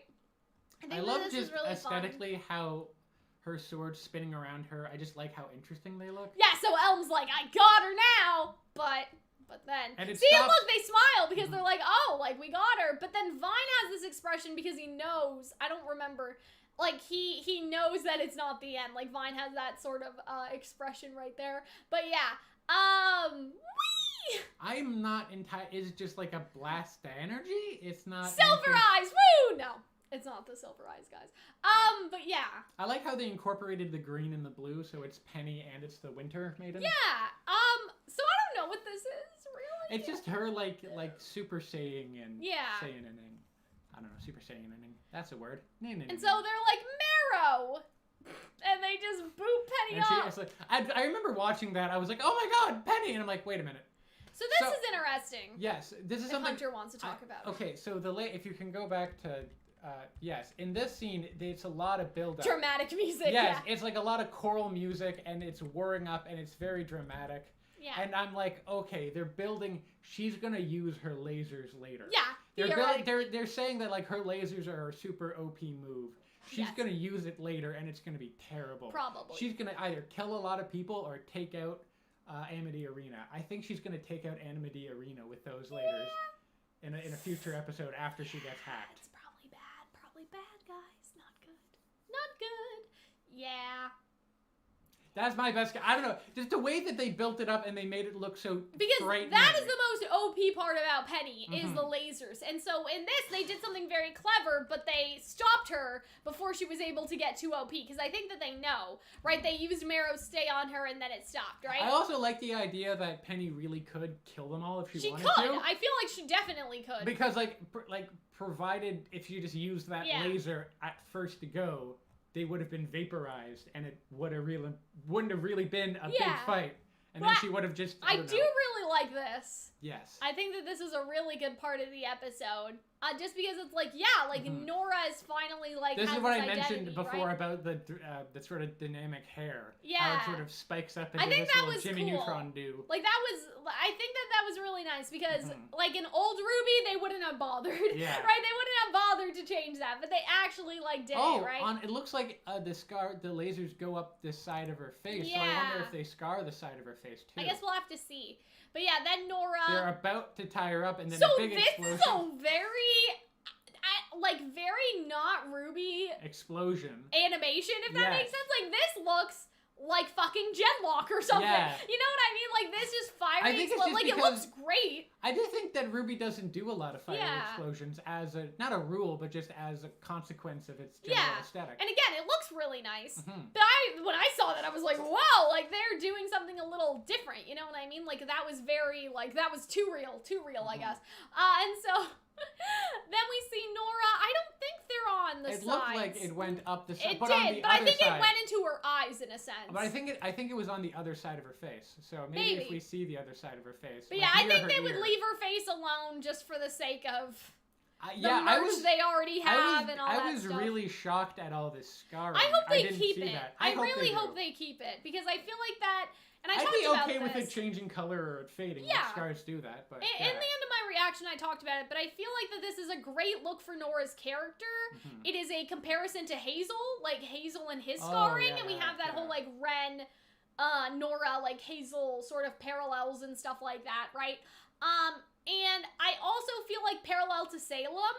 Yes, like I feel like that's a good point too, but it's also like, I don't know, like, do you guys, like, do any of you have scars that fit your identity of who you are as a person, if that makes sense? Like, I ran into a washing machine when I was 2, and I cracked my head open, and I still have the scar. And then I have another scar on my knee because we were all playing foot tag. Yes, foot tag, when I was in elementary school, and I slid across the pavement, right? And I have a giant, like, thing on my knee, and like it's not as noticeable now, I guess, but you can still see that something happened on it, you know what I mean? So like I feel like that those are 2 things that perfectly represent who I am as a person. Your especially the running into the washing machine part, because I hurt myself all the time and I'm so bad and clumsy and you know all that stuff, and so I guess that communicates her identity in a sense. And, like, it represents, like, what she did, the sacrifice she made to save her friends. And also her ability to just, like,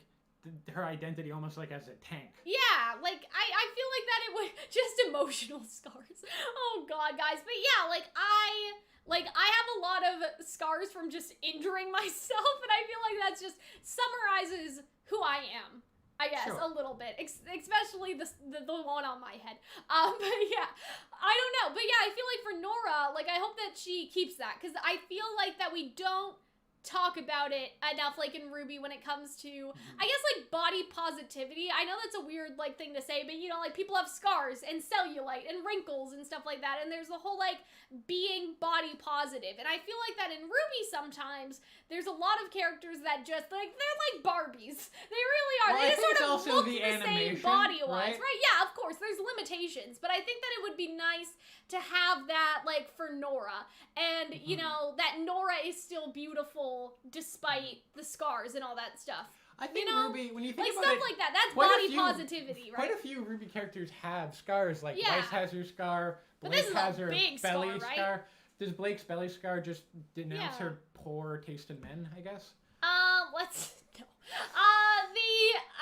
The Atlantean Empire said, this episode I feel hints towards Nora having low self-esteem and survival instincts. Yes. I wonder who is going to have to tell Ren. Yeah, I feel like it may be interesting. I don't know if low self-esteem, but just not a great sense of herself. Yeah, not a great sense of identity, right? Yeah. And so I feel like that, somebody's saying that the scars could appear every time she uses her semblance and go away. Oh, not despite of the scars, but because of them. I really like that. I was thinking that in my head, but I wasn't sure how to phrase it. But yeah, and I think that that's really cool. But yeah, obviously, like, Weiss has her face scar. Yang has her arm scar, but obviously we don't see it because of the prosthetic. But I feel like that, you know, to have a big scar, it reminds me of, what do you call it? When, like, I've seen people who their skin color is, like, two-toned, and so some people have, spots and, like, patches of skin, but I don't remember what it's called anymore. And, like, stuff like that is, like, very, like, you know, accepting ourselves, like, on the outside. If we have cellulite, if we have, I don't remember the skin condition, if we have acne, if we have scars, like, just accepting that. And so I feel like that this is on the same level as that, where if those become a part of her, that is very much like the two of Vigilo? Sure. Yeah, a lot of people are saying Vigilio. I know, but how do you say it? That's what I'm at. The Hunter, please pronounce. Vitiligo. Yeah. Vitiligo. Whatever you guys are saying in the live chat. Yeah, that's basically what I'm thinking. It would be cool to have more characters like that, so stuff like that is more accepted. And so I feel like Nora, if she loses the scars, I'll be sad. I'll be a little sad. You know? I like the idea of them glowing when she uses her semblance. But yeah. And then we run. So yeah, her aura's just toast out. Yeah. Like, goodbye. Those are two characters, Oscar and now her, that have broken auras. And so I wonder if Ren could check the scroll and then see that Nora's aura is broken and then be afraid. Yeah. Like after they're done, he's like, we lost Oscar and I don't know what's happening to Nora, and he's just very like, like I feel like that we could get very next episode, right? So I feel like that. And they're like, damn it, that was our chance. I need all available squads. And so what's interesting is that Watts is like, wait. Right? And so, like, lots of people talk about Ironwood's semblance, and, like, because it's... What is his semblance? It's metal, and so it's basically, like, I don't want to call it tunnel vision, but he's like, when he makes up his mind, it stays, and it goes, like... Is that official?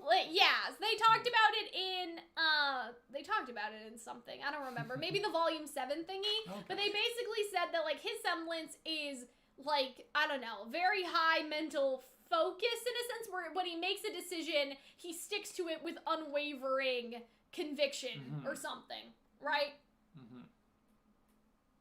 Incredible determination, stuff like that, right? And so what's interesting is a lot of people are like, well, you know, Ironwood does this, but Nora changes his mind. Like, so-and-so does that, and then Ironwood, you know what I mean? Like, people had a lot of stuff, like that, like Ironwood's semblance isn't working, but this actually makes sense, because before Ironwood can really make up his mind, Watts is like, no, right? Stop. He's pressing the little button on top of Ironwood's head. He's like, no, power off, stop this, right? I will be the top now. And so, yeah, his semblance is a passive thing that pushes him to do the things he thinks he needs to do when he, like, reaches it, right? And so what happens with Ironwood, so that's maybe how he pulled his arm out. Yeah, okay. That's what they were saying, or something like that anyway, or I don't know. But yeah, and so that's sort of an example, right, is that Ironwood almost makes up his mind, but then he doesn't, and Watts is able to change it. And so I feel like that's further evidence of explaining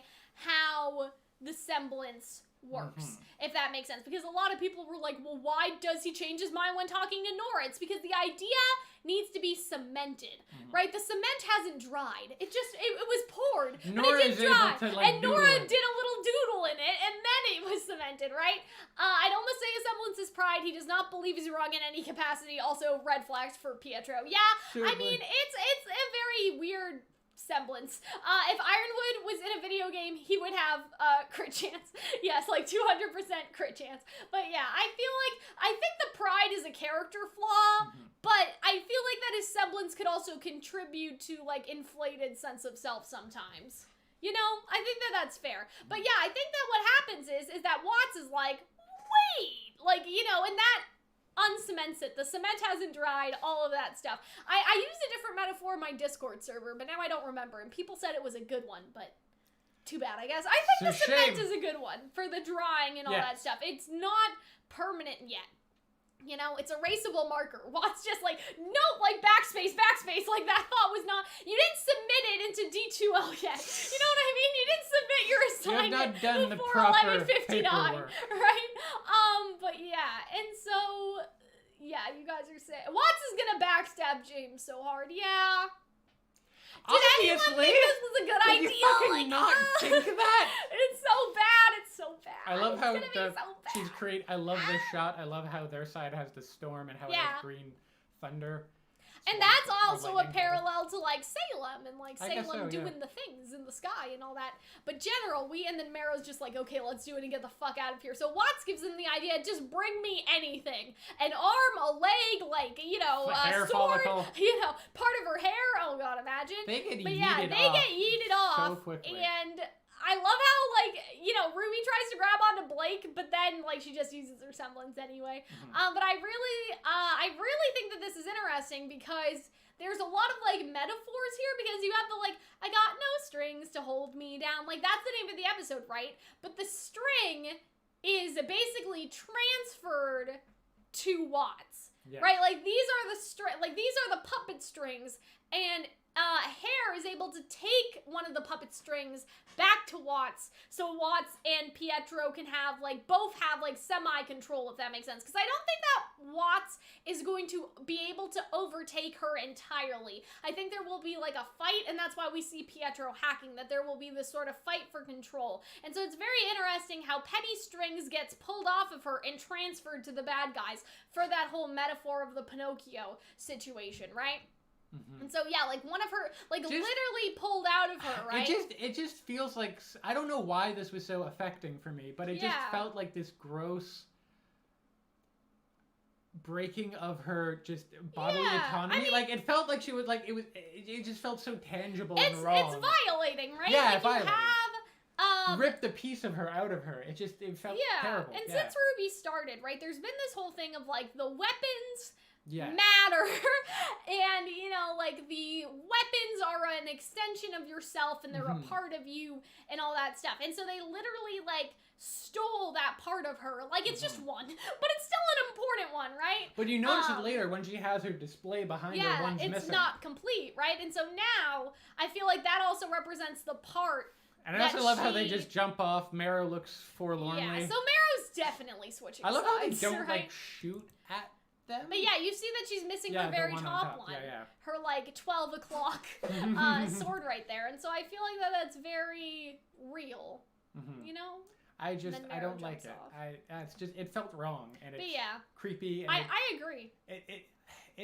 I don't know why it was so affecting, but it was a really great thing, and it kind of leans on to this whole idea is that, like, it's not the last time we will see this. We'll see Penny lose a lot more bodily autonomy. Oh yeah, it's happening. But yeah, Marrow looking back at them, I feel like that he has regrets. I feel like that he's definitely switching sides. And that was very suspicious. Also, can we talk about how RWBY, Weiss, and Blake did fucking nothing in that fight? They basically showed up, got yeeted off the side, and by the time they came up, well, that's gone. Because the Aesops also changed their tactic, right? They just needed a piece of Penny. And so I feel like that's the other thing, is that there would have been an all-out fight if they were still trying to capture her, but they weren't. And so, like, they could have probably gotten that part in the first place if they were directed to get that part in the first place. Do you understand what I mean? Like, since it changed, like, everything just sort of followed with that. They were like, it was no longer a fight. Yeah. It was just like, grab one thing. It was just capture the flag. And I love how they show up and they're like, where is it? I'm like, here I like how they thought it was suspicious of them to do that, but not enough to accompany Penny to the tower just to make sure, right? And so, is this thing all scratched? Hold on, let's go back. It's not scratched. Oh, no, it looks like it goes up the side of her face. Look. Huh? You can see that little line there. They're asking about the weapon, Hunter. Oh. They're saying, is the weapon scratched? I mean, there is a little nick on it, but the weapon is just sparking. But also, you can see on the side of her face, up near her ear. Yeah. Like, but that's probably not going to be in any of the...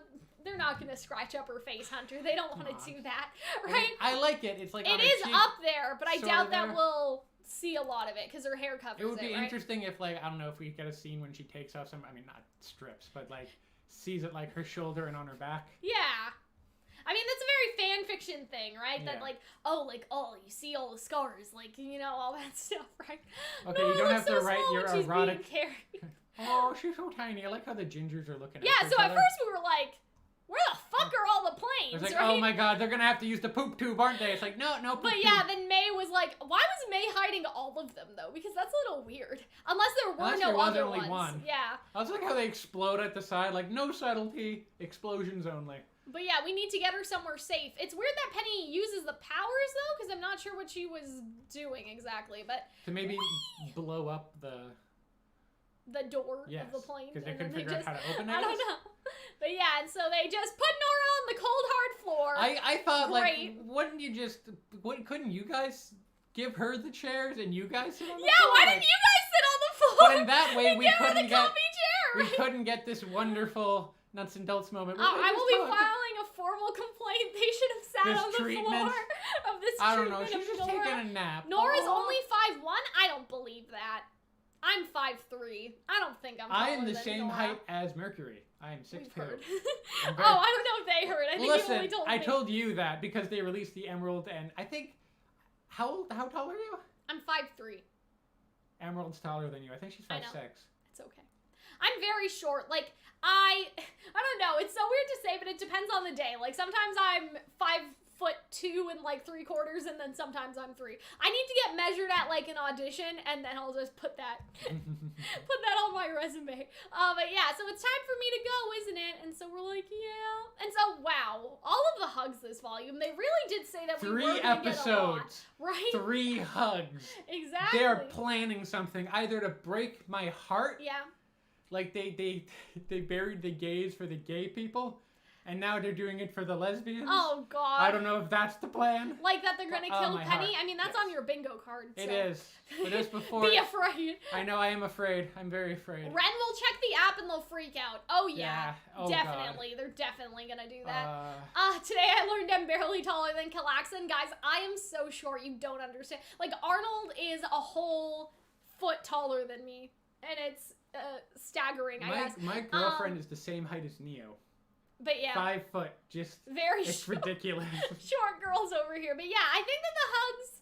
Yeah, nuts and dolts. I'm really feeling a nuts and dolts video. I'm so into it. I don't know if I have time right now. I may have to wait until after exams, and hopefully Penny's not done by then.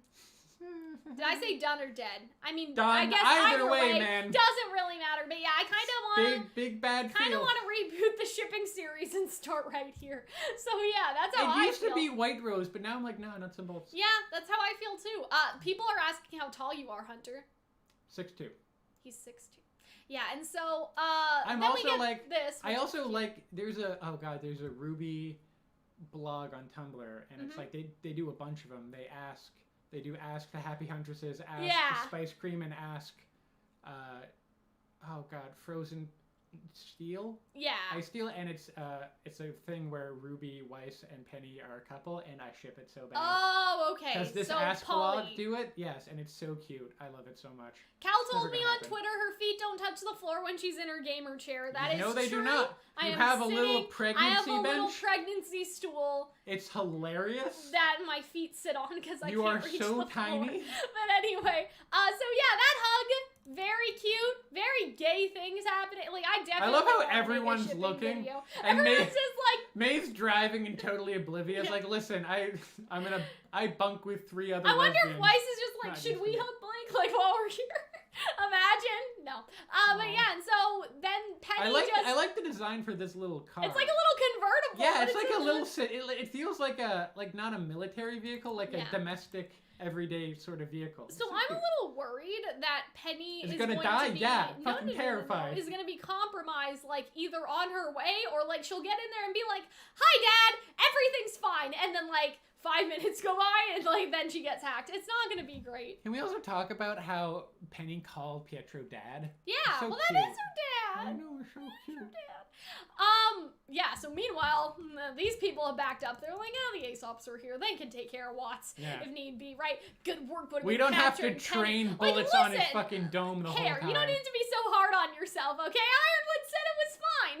Like how this fucking airship isn't. Well, I mean, they're not so high up in the air. Yeah, I mean, it's just don't worry about it. If the pressure was so much of a problem, how is Atlas in the sky to begin with? Yeah. Right? You know what I mean? Fantasy. Like someone's like the airship isn't pressurized, but like how about just living in Atlas? Also, they're not so high. Like you don't need to pressurize the roof of like a skyscraper. Yeah. And that's where I feel like they're flying. The height they're flying I agree. But anyway, so here we go. I like that someone wrote the Aesops were a-holes. I enjoy that. If you can't beat them, then make them join you. And I'm like, what? Hare just wanted to beat up some kids. Oh, yeah. I mean, yeah, that's within her personality. The fine catharsis of hitting your kids. Oh boy, not even her kids, other people's kids. Like she doesn't claim them. She's fuck them kids. Oh fuck God. them kids. That's what I need to post afterward. Fine catharsis. Oh, people are saying to look at Marrow. Why? Let's Does he look ashamed? Oh yeah, he does not look happy. Marrow has the switch. I can't believe this. Either that or he's directly staring at Harriet's butt. I don't think that's And why not both?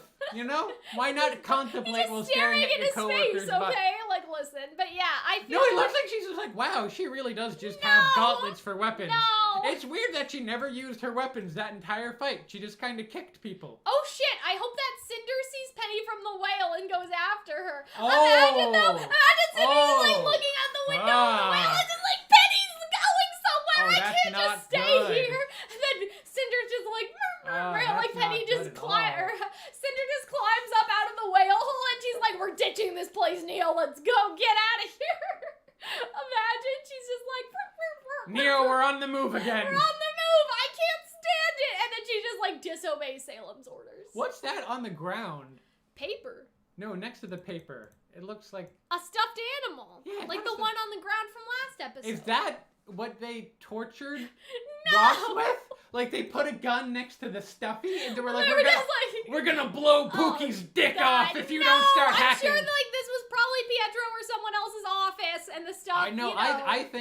I think like 3 of those guns were trained on him, but one of the guns off screen trained on Pookie. Oh God, that poor little dog plushie. They definitely have to sell that in the Rooster Teeth store. This is the second time we've seen it. Sure. Every time Marrow gets sad, they just ask him if he wants to go to the park and he forgets what he's sad about. Poor Marrow. Oh boy, I don't like this situation, but I don't want to get shot. Yeah, I feel like that's so many dog jokes. Probably. But that's really funny. I'm upset no one has thought to be racist to him in that specific context. Oh dear. Anyway, if you can't beat What are the top 5 worst things you could say to him? I mean, like Marrow, scratch his belly. It's like, what? You want me to scratch your fucking belly? I feel like that nothing will get worse than in RWBY after the fall when people were basically calling Velvet a slut. Oh for yeah, being that a was rabbit faunus. Like nothing is getting worse than us seeing that. But yeah, then we have. Oh God. Oh, but what if just like, hey, what if they're like, hey, stop humping my leg or something? Oh, when he gets a little Hunter, too. you're so I can bad. see that. This is why I'm just like, I have to be live with Hunter instead of being able to cut out all the inappropriate things he says. But yeah. That's not inappropriate. They're just being mean to my poor, good, sweet boy Marrow. Are, but it's gonna be okay. Marrow deserves, I don't know who deserves better. He doesn't deserve better. He deserves to be a better person. Yeah, and I think he will be. I think he will change sides. I think he will. I don't know. I also, Yeah.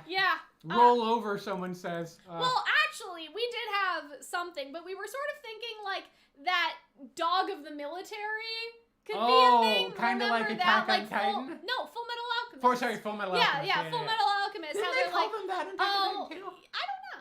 But yeah, the Full Metal, the Alchemists are like the dogs of the military. Like, I really thought that they were going to do that with Marrow and all of that sort of stuff. That they were literally going to use that turn of phrase, like, on him. But it is interesting that the dog isn't doing that. Soul Killer is like, what a wonderful couple you guys are. And I'm like, a couple of gay best friends.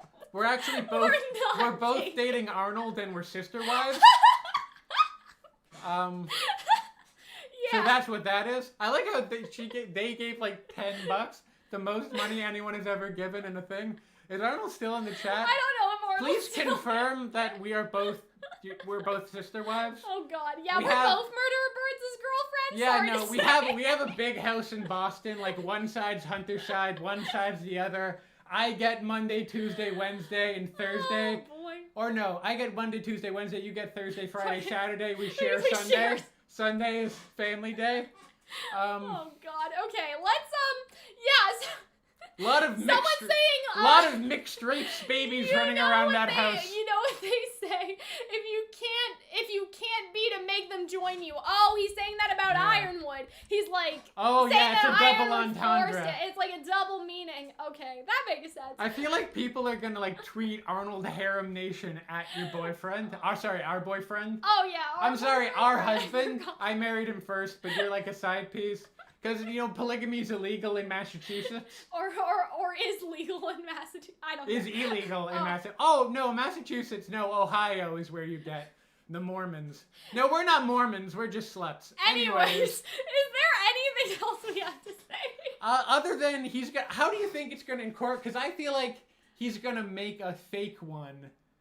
What do you mean? Like a fake... He's Penny? a fake... A whole fake First Penny? off, someone says Murder Bird's House of Pleasure. We only have sex to procreate. This is a Christian household. We're devout Mormons. Oh God, this stream's getting demonetized. Yeah, so what do you mean he's gonna make a copy? Like he's gonna hack it so she'll get hacked when she like ties in a new one or something. I don't know. I feel like it's gonna be attached to that. I feel like it won't just be like, ooh, I have an update. Oh, what if somehow they give the sword back to Penny? Yeah, and she reattaches it. Like, she probably shouldn't, but that would be cool. That would be kind of cool. Yeah, I could see that. But I feel like that the sword is just an extension of Penny's code, and that they'll just use the sword as code materials to hack into Penny. Okay, I feel like that maybe, because that would be funny if they did reattach the sword somehow, right?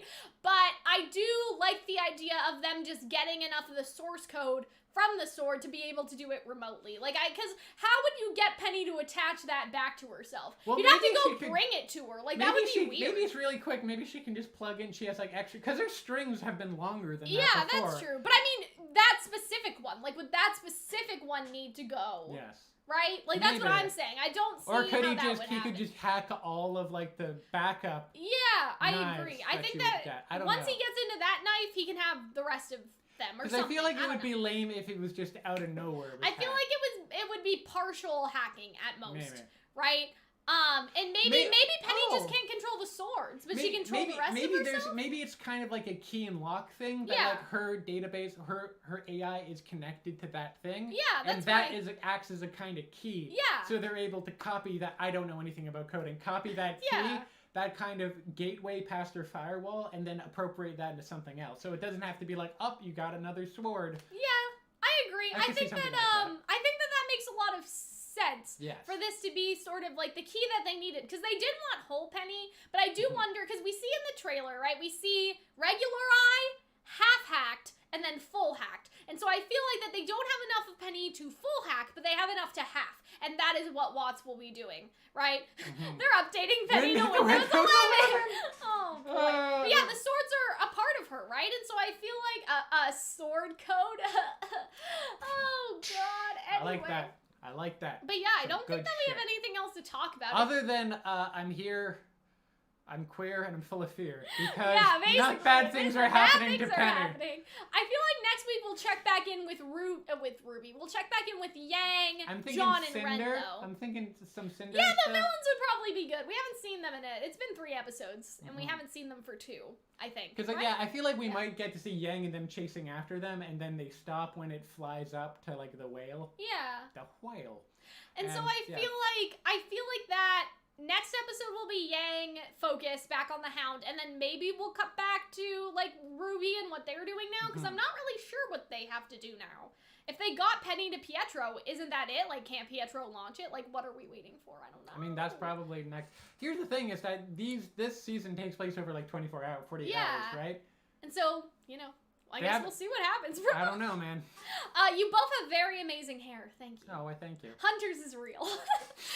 I mean, my hair under my wig is very, very nice. But yeah, Hunter gets so many compliments on his hair, like constantly in the comments. People are like, it's so shiny and long, and I wish my hair was that full of white. But yeah. Oh, Willow and Whitley. I don't think we're gonna see them anytime soon. Honestly. I don't know. Because that was our prediction that we'd have a big robot. I don't see it. I don't see it next Unless something bad happens to Weiss or they go back up there. Or I was thinking maybe Whitley saves Crow. What?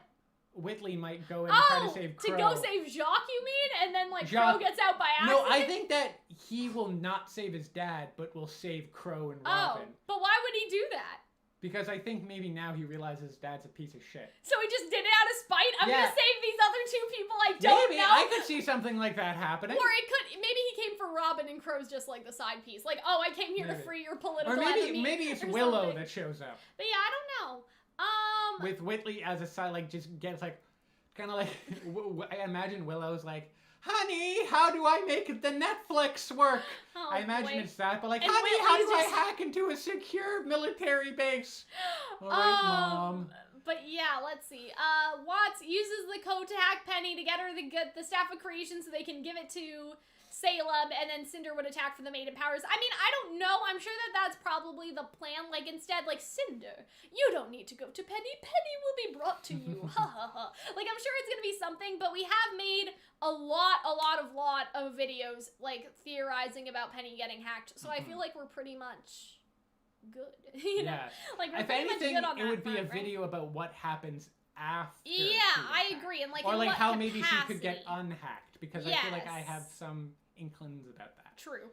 But yeah, I guess we'll see. I think it's too early to tell. Like, I feel like that we really just popped out all the theories last week, especially about like stuff like Oscar and like Salem having a conversation, and now this week it's like, well, we haven't seen the Hound, so we don't know if Oscar's okay. Yeah. So it's really gonna be focusing on like maybe I will have time to do a little shipping video. We'll see.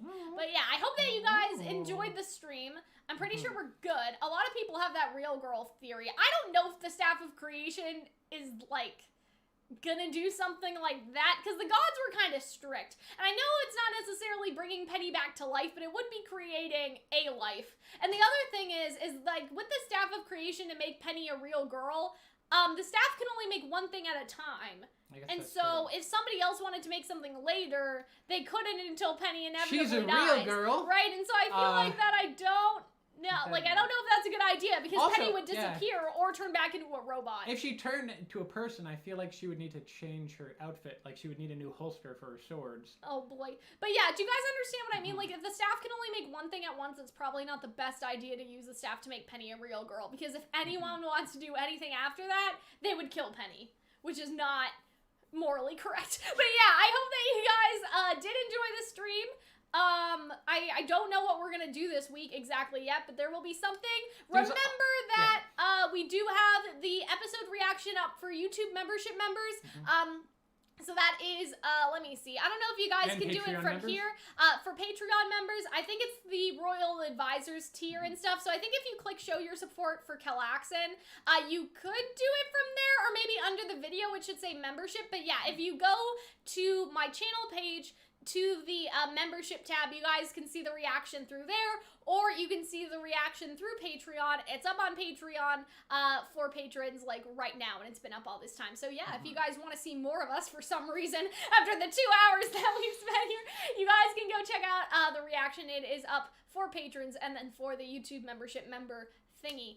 So yeah, and maybe you guys should join the Discord server if you guys want to talk with us more. There's 300 of you here. Let's see how many people can join the Discord server, and I'll tell you guys next week how many of y'all actually like listened. But yeah, that is basically it from us.